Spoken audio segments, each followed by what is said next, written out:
অর্থাৎ এই চলমান বিশ্ব ক্রম বিবর্তনের সঙ্গে তার পরিবর্তন হচ্ছে তার দৃশ্য। এই কথা অ্যালেন্সের পরিণিক মায়াজমে এক জায়গায় বলেছেন, পারস্যের উপকূলবর্তী অঞ্চলে যারা তখন সুষম খাবার ব্যবহার করত তখন তাদের কোনো অসুখ বিসুখ ছিল না। ক্রম বিবর্তনের সঙ্গে সঙ্গে তারা যখন ঘুরপাক ভোজন করতে শুরু করলো, তারা সম্মুখীন হতে চলল বিভিন্ন রকম রোগ সঙ্গে।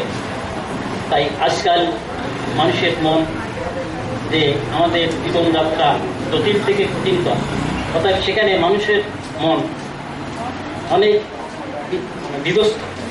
বিধ্বস্ত এবং সোরায় আক্রান্ত। অর্থাৎ সোরা সিভিলিটিক সাইকোটিক এই তিনটে মাধ্যমের ভিতর সবচেয়ে সোরার আক্রমণ বেশি, হিংসাত্মক, মানুষ হিংস্র হচ্ছে। সেই মানুষের সেই চিন্তাধারা ক্রমশই পরিবর্তন দেখা যাচ্ছে। কেউ কাউকে ভালোবাসা চায় না। প্রতিদিন দেখা যাচ্ছে মানুষের মনে সেই হিংসের আগুন চলছে। যে হিংসের আগুনে যেমন আহুতি দিলেন শুক্লা গ্রহ, আজকাল শুক্লা গ্রহের মতো বহু মাতৃমূর্তি তারা জীবন বিপন্ন হচ্ছে। তার থেকে আসছে হতাশা। এই হতাশা থেকে হচ্ছে সিভিলিটিক মায়াজম, যা আসে অনেক মাতৃমূর্তি তারা বন্ধাত্মের শিকার হচ্ছে। এইভাবে আসছে সেই পরিবর্তন, যেটা বায়োস্ফিয়ারের যে ওজন বল সেটা ক্রমশ দিন দিন তার পরিধি বৃদ্ধি পাচ্ছে, যার জন্য আল্ট্রাভায়োলেট রেস আমরা ডাইরেক্ট সম্মুখীন হচ্ছি। তারপর আসুন সে বড় বড় খেলা হচ্ছে, সেই বনরাশি, বিস্তীর্ণ বনরাশি সেটা ধ্বংসপ্রাপ্ত হচ্ছে। তার জন্য সেই অক্সিজেনের যে প্রোডাকশন যেটা আমাদের বাতাস আমাদের অক্সিজেন দেয়, সেটা তার ভারসাম্য কমে এসছে।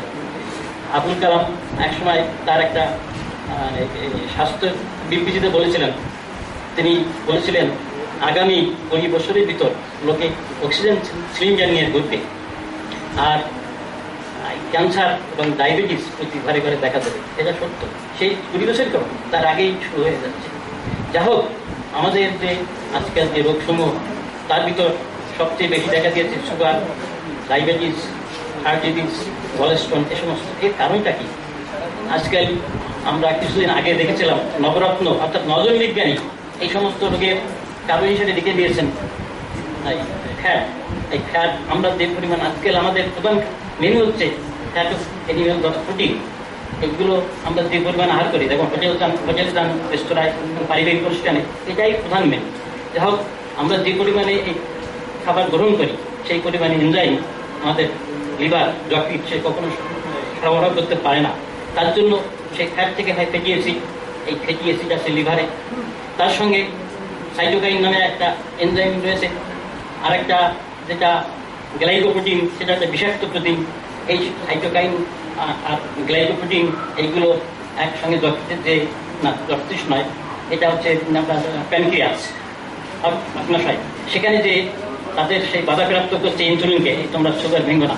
এইভাবে একটা ডায়াবেটিক 2-তে দেখছি সেখানে ইনসুলিন পরিমাণ আর আপনার গ্লুকোজের পরিমাণ, ফ্যাটের পরিমাণ এবং গ্লুকোজের পরিমাণ অনেক বেশি। অর্থাৎ সেখানে সেই মানে ইনসুলিন কখনো সেই সুগারকে ভাঙতে পারছে না। তা এইভাবে আমাদের হাই প্রেশার আসছে, এটাও একই কারণ।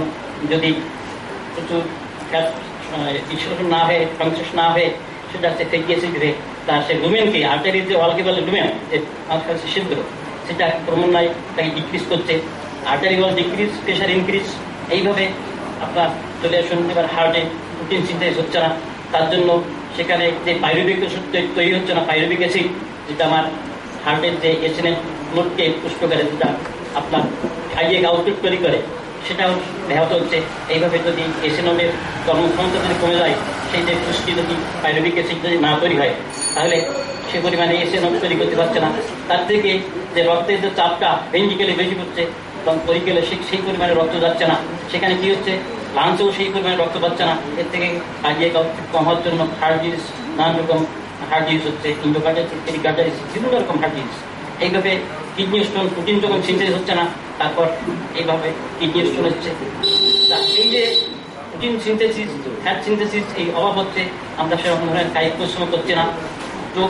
দূরের কথা, কায়িক পরিশ্রম একদম করি না। মনে হয় যে বাথরুমে একটা যদি গাড়ি থাকতো, বাথরুমে দেখালে সুবিধা হতো। এই ধরনের দিনের আগে যে কায়িক পরিশ্রম সেটা তো উঠেই গেছে। তাই এই কারণে আমরা বিভিন্ন রকম রোগের সম্মুখীন হচ্ছি, যেমন মানসিক দিক দিয়ে, শারীরিক দিক দিয়ে। এইখানে আমরা হোমিওপ্যাথিক চিকিৎসা দ্বারা এই সুগার, হাই প্রেশার, মানে গলস্টোন, কিডনি স্টোন আমরা সবগুলো নিরাময় করতে পারি। কি করে? আমি বিগত ইন্ডিয়ান সায়েন্স কংগ্রেসে যখন আমি গেছিলাম তখন দেখেছি সেখানে কিভাবে আমাদের দেশের গাছ তাকে দিয়ে কিভাবে ফ্যাটকে সিনথেসিস করা যায়। যেমন গিনিপিগের মাধ্যমে, যেমন আকন্দ, বট এর এক্সট্রাকশন নিয়ে তা সুন্দরভাবে তাকে সেই আপনার এই ফ্যাটকে সিনথেসিস করানো হচ্ছে গিনিপিগের ব্লাডে। এইভাবে হোমিওপ্যাথিকে দুটো ওষুধ আছে, যেমন আর একটা রয়েছে ফিকাস ডেলিডোসা, এইগুলো ফিকাস সাইকেলটিকা, এইগুলো কতগুলো ওষুধ আছে। এগুলো দিয়ে আমরা সুন্দরভাবে আমরা এই ফ্যাটকে আমরা সিনথেসিস করে সুগার, যেটা আমরা ডায়াবেটিস বলি, সেটাকে আমরা কন্ট্রোল করতে পারি। হাই প্রেশারকে আমরা কন্ট্রোল করতে পারি। তার ভিতরে আরও অনেক ভালো ভালো ওষুধ রয়েছে, যেমন এখন টেনিক্স, যেগুলো আমাদের ইন্ডিয়ানরা। আচ্ছা, আর হিমোজিনের ক্ষেত্রে আমরা জানি প্রোটিন সিনথেসিস না হয়ে এই হয়, তা সেটা আমাদের আগে তো রামনাথ ক্যালিফোর্নিয়া গাছ, ক্যালিফোর্নিয়া থেকে এই গাছ আসতো, কিন্তু সেখানে সেই গাছ আজকাল হিমালয় পার্বত্য দেশে আরো সুন্দর সুন্দর গাছ রয়েছে, যেগুলো ইন্ডিয়ান সায়েন্টিস্টরা বের করেছেন। যেমন ইথেলাম, হিমালয় পার্বত্যে ছোট ছোট চারা গাছ, সেগুলো থেকে আমরা এক্সট্রাকশন করে তাকে আমরা প্রোটিন সিনথেসিসে কাজে লাগাতে চাই। আচ্ছা, আমার কাছে বেছিলি একটা ওষুধ আছে, তারপরে নিউক্লিওপ্রোটিন, একে দিয়ে আমরা প্রোটিন সিনথেসিস করে তার সেই হার্টের ডিজিজ বা ব্লাড সেটাকে দিয়ে আনতে পারি। এরকম অনেক রকম ওষুধ বেরিয়েছে।